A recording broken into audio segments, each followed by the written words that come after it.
नमस्कार, बहुत स्वागत है आप सभी का। आप देख रहे हैं मारो राजस्थान, आपके साथ मैं हूं ममता तिवारी। शुरुआत करते हैं इस बुलेटिन की। जयपुर से बड़ी खबर आपको देंगे। हेरिटेज नगर निगम जयपुर में पदभार ग्रहण कार्यक्रम आज रहेगा। कार्यवाहक महापौर कुसुम यादव पदभार ग्रहण करेंगी। पदभार ग्रहण करने के लिए विधायकों को भी आमंत्रित किया गया इस कार्यक्रम में। साथ ही कई पदाधिकारी भी पदभार ग्रहण समारोह में मौजूद रहने वाले हैं। आज कार्यवाहक महापौर कुसुम यादव सुबह 11 बजे पदभार ग्रहण करेंगी। तो जयपुर नगर निगम हेरिटेज की महापौर रही मुनेश गुर्जर के निलंबन के बाद सूबे की सरकार ने कुसुम यादव को कार्यवाहक मेयर बना दिया है। खास बात यह है कि कुसुम ने बीजेपी से बागी होकर चुनाव लड़ा था और अब बीजेपी ने ही उन्हें मेयर बनाया। ये रिपोर्ट देखिए।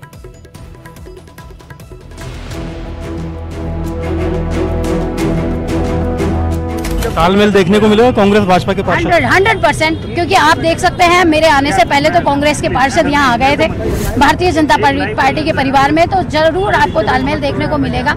आपकी नीयत साफ हो तो सब कुछ अच्छा हो। नगर निगम हेरिटेज में निर्दलीय पार्षद कुसुम यादव 60 दिन के लिए कार्यवाहक मेयर बन गई हैं, लेकिन सवाल अब भी वही है, क्या नगर निगम हेरिटेज पर कब्जे की जंग लड़ रही कांग्रेस और बीजेपी में संघर्ष विराम हो गया है? और क्या कुसुम यादव को कांग्रेस का 100% समर्थन मिलेगा? कुसुम यादव आश्वस्त कर रही हैं कि नगर निगम हेरिटेज में बीजेपी की स्थिति अब मजबूत हो गई है, क्योंकि 99 पार्षदों वाले नगर निगम हेरिटेज में अब बीजेपी के पार्षदों की संख्या 52 हो गई है, यानी बहुमत से 2 अधिक। इस संख्या बल में कांग्रेस से बीजेपी में आए 8 पार्षद भी शामिल हैं, जिनके खिलाफ कांग्रेस सख्त अनुशासनात्मक कार्रवाई करने पर विचार कर रही है। 50 का जादुई आंकड़ा भले ही बीजेपी के पास हो, लेकिन प्रदेश कांग्रेस के दिग्गज नेता प्रताप सिंह खाचरियावास भजनलाल सरकार को अपनी पार्टी के संख्या बल के मुताबिक कांग्रेस के किसी पार्षद को मेयर बनाने की मांग करते नजर आ रहे हैं। मैं बीजेपी की सरकार से कहूंगा कि आपको याद होगा जब ग्रेटर नगर निगम में मेयर का मामला हुआ था, तब हमने बीजेपी का बहुमत है ग्रेटर नगर निगम में, इसलिए हमने बीजेपी की कार्यवाहक मेयर शील दबाई को बनाया था। अब बीजेपी की सरकार की जिम्मेदारी है, क्योंकि हेरिटेज नगर निगम में कांग्रेस का बहुमत है, इसलिए आप कांग्रेस की मेयर बनाइए, कांग्रेस की किसी भी पार्षद को आप मेयर बनाइए, और उसके बाद आप तो चुनाव कराओगे तो आप भी आइए, हम भी आएंगे, तब मुकाबला करेंगे। आपको बता दें कि पार्षद चुनाव के वक्त बीजेपी ने कुसुम यादव को टिकट नहीं दिया था। कुसुम ने बागी होकर निर्दलीय चुनाव लड़ा, पार्षद बनी। चुनाव जीतने के बाद कुसुम ने बीजेपी को समर्थन दिया था। बीजेपी ने उन्हें मेयर पद का उम्मीदवार भी बनाया था। साथ ही आपको ये भी बताते चले कि कांग्रेस के 8 पार्षदों ने 21 सितंबर को बीजेपी प्रदेशाध्यक्ष मदन राठौड़ से मुलाकात की थी और मदन राठौड़ और यूडीएच मंत्री जाबर सिंह खर्रा को बिना शर्त बीजेपी ज्वाइन करने का समर्थन पत्र दिया था। कुल मिलाकर बीजेपी हेरिटेज निगम में अपना मेयर बना सकती है, क्योंकि निगम में दल बदल कानून लागू नहीं होता। न्यूज़ 18 राजस्थान के लिए जयपुर से अरबाज अहमद की रिपोर्ट।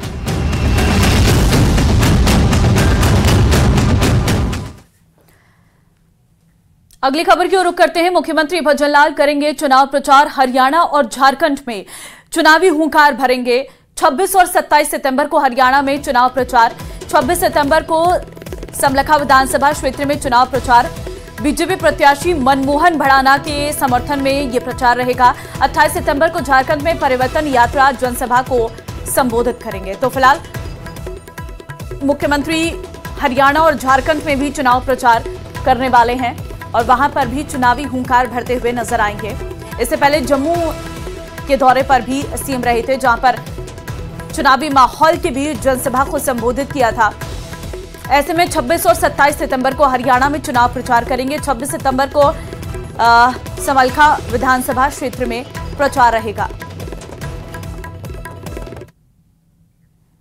बीजेपी सांसद सीपी जोशी ने लोकसभा स्पीकर को पत्र लिखकर राहुल गांधी का पासपोर्ट निरस्त करने की मांग की है और इसके साथ साथ उन्होंने राहुल गांधी से नेता विपक्ष पद से इस्तीफे की भी मांग की है। बीजेपी नेता का कहना है कि कांग्रेस नेता के आधारहीन और देश की छवि को धूमिल करने वाले बयान अभिव्यक्ति की आजादी के दायरे में नहीं आते। देखिए, कांग्रेस और कांग्रेस पार्टी के नेता लगातार विदेश में जाकर भारत के खिलाफ, भारत को नीचा दिखाने का, इस देश को नीचा दिखाने का जिस प्रकार से वक्तव्य दे के आते हैं, कभी इस देश की सेना के ऊपर उंगली उठाई जाती है, कभी सनातन धर्म के ऊपर उंगली उठाई जाती है, कभी इस देश के उद्योगपतियों पर उंगली उठाई जाती है, कभी धर्म और पंथ के आधार पर कहीं के इस प्रकार के बयान दिए जाते हैं ताकि देश में वैमनस्य बढ़े, देश कैसे टूटे। क्योंकि इनके पुरखों ने यही काम किया था कि प्रधानमंत्री बनने के लिए भारत माता के टुकड़े करा दिए, इस देश में दंगे कराए गए। अब सत्ता के लालच में कहीं के राष्ट्र विरोधी ताकतों के हाथों में खेलकर इस देश को नीचा दिखाने का काम राहुल गांधी जी कर रहे हैं। तो मैं सीपी जोशी एक सांसद होने के नाते नहीं, एक देश का नागरिक होने के नाते ये कह रहा हूँ कि ऐसे व्यक्ति का पासपोर्ट जब्त होना चाहिए जो माँ भारती को, इस भारत की के खिलाफ कोई दुनिया में जाकर इस देश को नीचा दिखाने का काम करते हैं। ऐसे व्यक्ति का पासपोर्ट जब्त होना चाहिए। तो वहीं पीसीसी चीफ गोविंद सिंह डोटासरा ने एक्स पर पोस्ट करते हुए लिखा कि भाजपा नेताओं में कुर्सी की लोलुपता में चमचागिरी और चाटुकारिता की पराकाष्ठा पार करने की होड़ लगी है। नेता प्रतिपक्ष राहुल गांधी के संदर्भ में चित्तौड़गढ़ से भाजपा सांसद द्वारा लोकसभा अध्यक्ष को लिखा गया और वायरल कराया गया पत्र इसका नमूना है। सही मायनों में ये पत्र कागजों का ढेर लगाकर पार्टी फोरम में अपनी उपस्थिति दर्ज कराने एवं संभावित मंत्रिमंडल विस्तार में अपनी पर्ची निकलवाने की सिफारिश से अधिक कुछ भी नहीं है। देश के लिए दो कुर्बानी देने वाले परिवार को भाजपा नेता राष्ट्र का सम्मान और सुरक्षा न सिखाए। तो ये वो पोस्ट है जो हम दिखा रहे हैं आपको, जिसमें पीसीसी चीफ गोविंद सिंह डोटासरा ने सीपी जोशी पर हमला किया है। अपनी पर्ची निकलवाने की सिफारिश से ज्यादा कुछ नहीं है इस पत्र में, ऐसा डोटासरा का कहना है। देश के लिए दो बार कुर्बानी देने वाले परिवार को भाजपा नेता राष्ट्र का सम्मान और सुरक्षा न सिखाए, डोटासरा की तरफ से कहा गया है।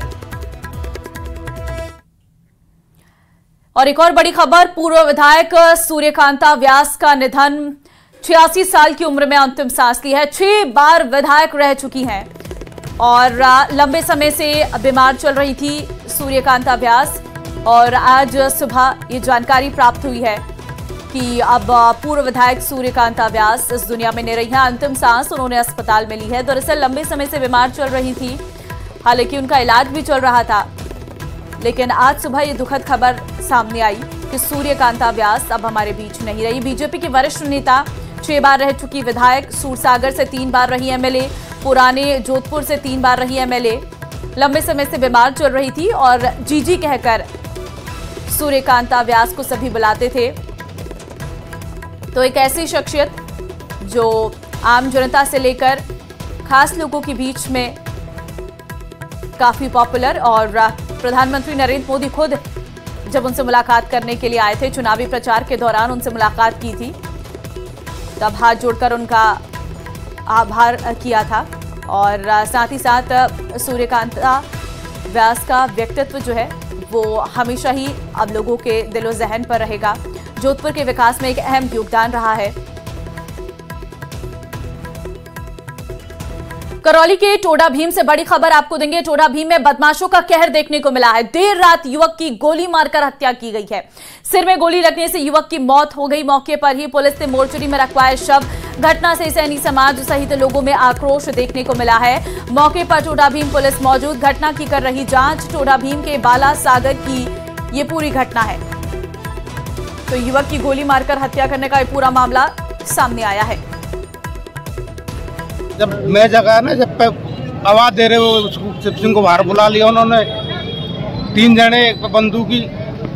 मैं कहा जब मेरी तरफ बंदूक करी, मैं उल्टा फिर घर की तरफ भागो, मैं डंडा ले रहा, जहाँ तक वास के गोली मार दी। खुलासा नहीं होगा इसका जब तक लाश को नहीं ले जाएंगे हम यहीं पे धरना देंगे। तो वहीं जयपुर के खेजरोली से बड़ी खबर है कि स्कूटी शोरूम में अचानक से आग लगी है। आग से शोरूम में खड़ी स्कूटी और अन्य सामान जल गया है। सूचना पर चोमू के से दमकल की टीम मौके पर पहुंची। आग लगने के कारणों का पता नहीं चला है। गोविंदगढ़ पुलिस मौके पर पहुंची है। खेजरोली गांव का ये पूरा मामला बताया जा रहा है। तो सूचना पर चोमू से दमकल की टीम मौके पर पहुंची। आग लगने के कारणों का पता नहीं चल पाया है। स्कूटी का ये शोरूम था जहां पर अचानक से आग लग गई और देखते देखते पूरे शोरूम में आग लग गई और वहां पर रखी स्कूटी और अन्य सामान पूरी तरीके से जल गया है।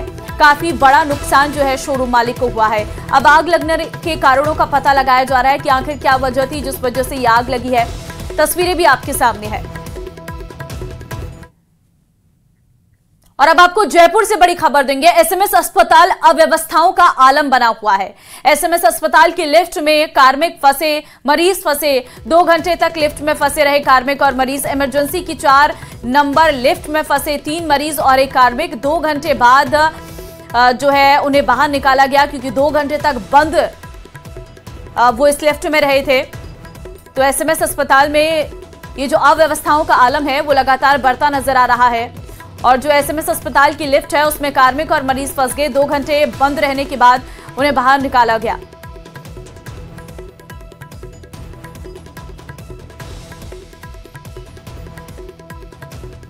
और जयपुर से ही एक और बड़ी खबर है। एसएमएस अस्पताल के ट्रॉमा सेंटर में हंगामा देखने को मिला है। मरीज के परिजन और रेजिडेंट के बीच कहासुनी। सूचना पर पहुंची पुलिस।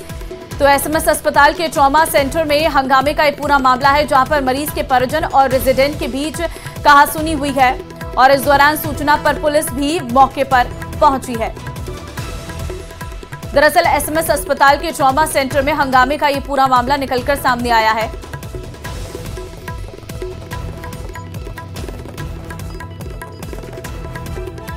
सूचना पर पुलिस मौके पर पहुंची और फिलहाल इस पूरे मामले की आगे पुलिस की ओर से जांच की जा रही है। लेकिन एसएमएस अस्पताल में ये ट्रॉमा सेंटर में हंगामे का ये पूरा मामला है।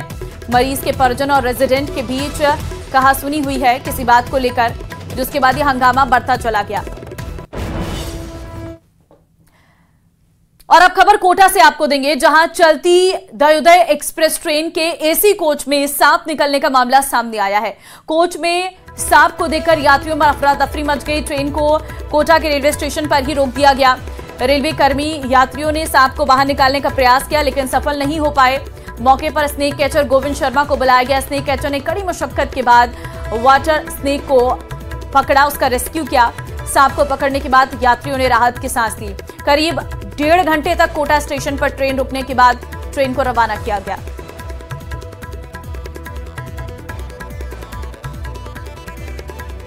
तो एसी कोच में सांप निकलने का ये पूरा मामला है जहां पर स्नेक कैचर को मौके पर बुलाया गया और उसके बाद इस सांप को निकाला गया। चलती ट्रेन के एसी में ये सांप निकलने का मामला है।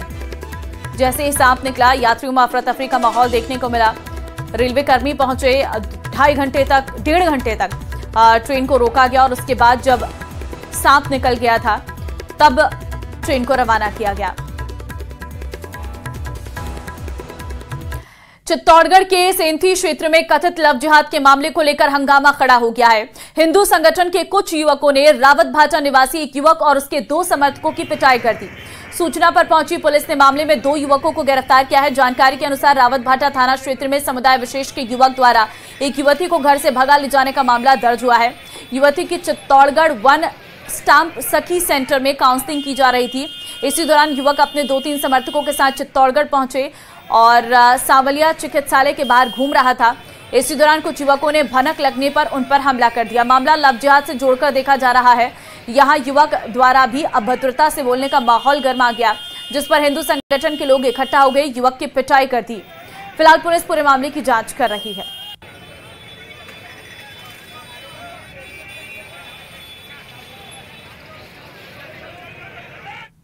और अब खबर कोटा के मंडाना से है जहां गणेश तालाब में मंगलवार को एक युवक की डूबने से मौत हो गई। वो अपने 2 दोस्तों के साथ तालाब में नहाने गया था। युवक को डूबता देख उसके दोस्त फरार हो गए। सूचना पर पहुंचे मंडाना थानाधिकारी अजय शर्मा दलबल के साथ और ग्रामीणों की मदद से सर्च ऑपरेशन शुरू किया गया। युवक के न मिलने पर उन्होंने इसकी सूचना एसडीआरएफ टीम को दी और एसडीआरएफ टीम को मौके पर बुलाया गया। देर रात तक चलाए गए सर्च अभियान के बाद युवक के शव को पानी से निकाला गया है। मृतक युवक 4 बहनों का इकलौता भाई था। कोटा ग्रामीण कंट्रोल रूम से सूचना मिली थी कि मंडाना थाने के अंदर एक तालाब में एक बच्चा डूब गया है। उसको निकालने के लिए टीम को रवाना करना है। मैंने जैसे ही पीसीआर से सूचना मिली टीम को रवाना किया। और अब आपको जयपुर से बड़ी खबर देंगे, जहां पर कैब ड्राइवरों से लूटपाट वाली गैंग का खुलासा हुआ है। पुलिस की गिरफ्त में आई लूटपाट करने वाली गैंग के 3 शातिर बदमाश और उनके नाबालिग साथी गिरफ्तार। कैब बुक कर सुनसान जगह जाकर करते थे वारदात। कैब ड्राइवर को बंधक बनाकर मारपीट कर लूटते थे कार। तो ये गैंग के कुछ लोग पकड़ में आए हैं। ये पूरा एक गिरोह है और ये कैब ड्राइवरों से लूटपाट करता था। पहले कैब की बुकिंग करता था, उसके बाद सुनसान इलाके पर लेकर जाता था और वहां पर कैब ड्राइवर को बंधक बनाकर मारपीट कर उससे कार लूटते थे। इस गैंग की तलाश पुलिस लगातार लंबे समय से कर रही थी और आखिरकार पुलिस को ये लूटपाट वाली गैंग के कुछ सदस्य मिले हैं। 3 शातिर बदमाश और उनके नाबालिग साथी को गिरफ्तार किया गया है।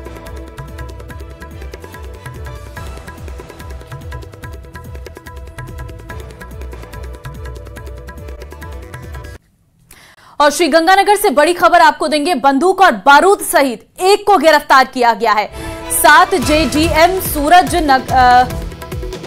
सुरजनसर की राई में वन विभाग की कार्रवाई देखने को मिली है। वन विभाग ने एक बंदूक, बारूद सहित गोलियां भी बरामद की है। वन विभाग ने राज्यसर थाने में मामला दर्ज करवाया है। तो श्रीगंगानगर से खबर आपको दे रहे हैं, जहां पर बंदूक और बारूद सहित एक को गिरफ्तार किया गया है। राज्यसर थाने में मामला दर्ज करवाया गया है। वन विभाग के द्वारा वन विभाग की बड़ी कार्रवाई देखने को मिली है। एक बंदूक, बारूद सहित कई गोलियां बरामद की गई हैं। वन विभाग ने राज्यसर थाने में मामला दर्ज करवाया है। दरअसल बंदूक और बारूद सहित एक व्यक्ति को गिरफ्तार किया गया है। अब इससे पूछताछ की जाएगी कि आखिर ये बंदूक और बारूद इसके पास कहां से पहुंचा, क्या मकसद था। इस पूरे मामले की अब आगे जांच की जाएगी। फिलहाल ये बड़ी खबर है कि बंदूक और बारूद सहित एक व्यक्ति को गिरफ्तार किया है वन विभाग की टीम ने और कुछ गोलियां भी इस व्यक्ति से बरामद की गई हैं।